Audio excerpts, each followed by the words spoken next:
Situation कोणतीही असो, आत्ताच्या आत्ता उठून तुम्हाला कामाला लागलं पाहिजे. हे एकच उत्तर आहे तुम्हाला कोणतीही गोष्ट अचीव करण्यामागचं. की तुम्ही हे करा म्हणजे 5 वर्षात मिलेनियर, अशा व्याख्या झालेल्या आहेत. पण खरंच सक्सेसच्या या व्याख्या तुम्हाला पटतात का?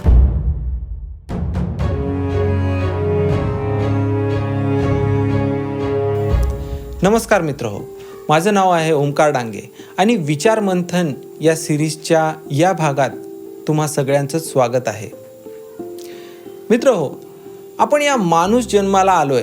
कधी विचार केलाय का की आपलं या आयुष्यामध्ये काय ध्येय आहे? लहानपणी कुणाला डॉक्टर व्हायचं होतं, कुणाला इंजिनियर व्हायचं होतं.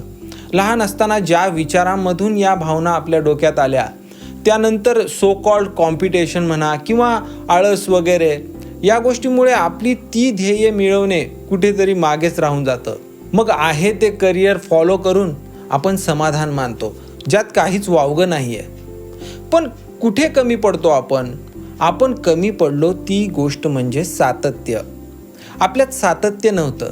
आता सातत्य नसण्यामागे बरीचशी कारणं असू शकतात, पण त्या कारणांचा जवळून अभ्यास केला तर आपल्याला आळस हे मुख्य कारण दिसतं. जेव्हा कधी आपण एखादं ध्येय आपल्या आयुष्यात ठेवतो, ज्याला अचीव करण्यासाठी आपण धडपडणार आहोत, या ध्येयाला आपण नेहमीच सिरियसली घेतलं पाहिजे. एपिक्टेटस यांच्या मते संपत्ती किंवा प्रतिष्ठा या विषयातले जे काही ध्येय आहेत त्यांच्या मागे लागू नका, कारण त्यावर तुमचं काहीच नियंत्रण असू शकणार नाही. आता आजच्या जगात सगळीकडे इन्स्पिरेशन म्हणलं की तुम्ही हे करा म्हणजे 5 वर्षात मिलेनियर, तुम्ही 2 वर्षात तुमच्याकडे फॉर्च्युनर असेल वगैरे वगैरे, अशा व्याख्या झालेल्या आहेत. पण खरंच सक्सेसच्या या व्याख्या तुम्हाला पटतात का?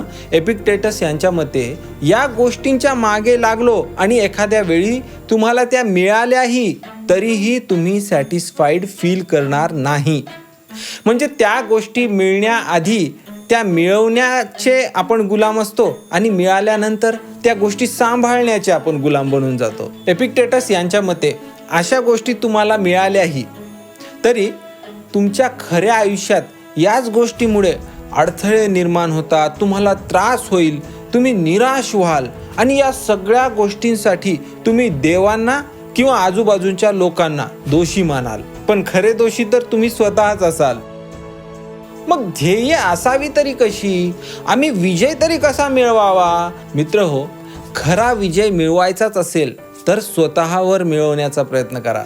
आणि ते वाटतं तितकं सोपं नाही आहे बरं का. पण जर तुम्ही रोज यावर प्रयत्न कराल तर हळूहळू एक समाधानी आयुष्य तुम्ही जगू शकाल. मार्कस ऑरेलियस सारखा 2000 वर्षापूर्वी झालेला सम्राट, ज्यांनी अर्ध्या जगावर राज्य केलं, त्यांच्या पर्सनल डायरीमध्ये ते किती काही लिहितात आणि त्यांच्या प्रत्येक वाक्यातून, प्रत्येक शब्दातून मला मिळालेली ही ताकद, हे ऐश्वर्य, म्हणजे मार्कस ऑरेलियस यांना हे ऐश्वर्य माझ्या डोक्यात गेलं नाही पाहिजे आणि मी नेहमी एक नम्र व्यक्ती म्हणून जगलो पाहिजे, हा त्यांनी केलेला त्यांचा प्रयत्न आपल्याला दिसून येतो. मार्कस हे खरे स्टोईक होते असं म्हणायला काही हरकत नाही, कारण ते एक सम्राट असून त्यांच्यासोबत खूप काही वाईट झालेलं होतं. त्यात त्यांच्या साम्राज्यात पसरलेला अँटोनाईन प्लेग असो, जवळच्या लोकांकडून मिळालेले धोके असो, आणखी बरंच काही झालेलं असूनही त्यांनी त्यांच्या पर्सनल डायरीमध्ये कधी त्यांनी याविषयी बोट उचललेलं आपल्याला दिसत नाही मित्रहो. आणि त्यामुळेच तो एक महान स्टोईक बनतो. आणि आपला विषय कन्सिस्टन्सी हा असूनही मी त्यांच्याविषयी बोलतोय, कारण आपल्या आयुष्यात कन्सिस्टन्सी असण्याआधी आपलं ध्येय काय आहे ते निश्चित असणं खूप महत्त्वाचं आहे मित्रहो. आपलं ध्येय हे एक चांगला व्यक्ती बनणे आणि स्वतःवर विजय मिळवणे हा असला पाहिजे. मित्रहो, आपण पाहिजे त्या गोष्टी अचीव करू, पण त्या मिळूनही जगात काही फारसा बदल होणार नाही. जगाचं तर सोडा हो, आपल्यातही काही बदल होणार नाही. आपण आपल्या ज्या काही वाईट गोष्टी आहेत, जसं की मूर्खपणा, आवेग म्हणजे इम्पल्सिव्हिटी, असहाय्यता म्हणजे हेल्पलेसनेस, पूर्वग्रह म्हणजे प्रिज्युडिस, म्हणजे एखाद्या व्यक्तीविषयी आधीच आपल्या डोक्यात जजमेंट देणे की हा व्यक्ती असा आहे, हा व्यक्ती, म्हणजे गोष्टीविषयी पण. आता या 4 गोष्टींवर विजय मिळवून त्याच्या जागी ज्ञान, संयम आणि धैर्य आणि न्याय या गोष्टींनी त्यांना रिप्लेस केलं पाहिजे आणि या गोष्टीवर प्रभुत्व मिळवण्याचा प्रयत्न केला पाहिजे.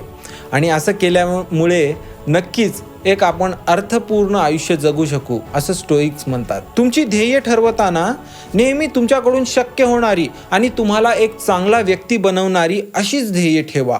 मार्कस ऑरेलियस यांच्या मते कोणतीही गोष्ट जर ती मानवीरित्या शक्य आहे तर ती तुमच्यानेही केल्या जाईल. तिला छोट्या छोट्या हिस्स्यात विभाजित करा आणि हळूहळू करत तुम्ही ती गोष्ट मिळवू शकता. मित्रहो, कोणतीही गोष्ट मिळवताना आपल्या रस्त्यात बरीच अडथळे निर्माण होत असतात, कधी आंतरिक तर कधी बाह्य. तेव्हा काहीही हो, आपल्याला रोज त्या कामासाठी हजर राहावं लागेल. जर तिथे तुम्ही कंटाळा केलात तर चालणार नाही मित्रहो. आणि आपल्या या प्रवासात आपला सर्वात मोठा शत्रू हा मी जर असफल झालो तर लोक हसतील ही गोष्ट असणार आहे. आपण लोकांच्या मतावर काहीच नियंत्रण ठेवू शकत नाही मित्र. ते आधी आपल्यावर हसतील, मग काही काळाने तीच लोक आपलं कौतुक करण्यासाठी पुढे येतील. आणि जोपर्यंत तुम्ही असं मान्यच करणार नाही की मी हरलो, तोपर्यंत तुमची हार होणारच नाही.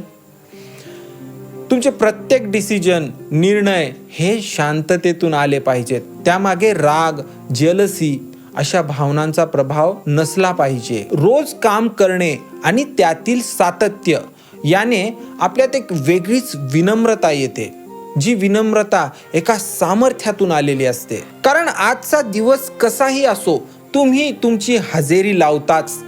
या एवढ्या गोष्टीमुळे अशक्य त्या गोष्टींना शक्य करण्याची ताकद तुमच्यात येते. या एका गोष्टीमुळे आज आपण गाड्यांमध्ये फिरतोय, आकाशामध्ये विमानामध्ये उडतोय. ह्या मोबाईलद्वारे आपण जगभराशी कनेक्टेड आहोत. का?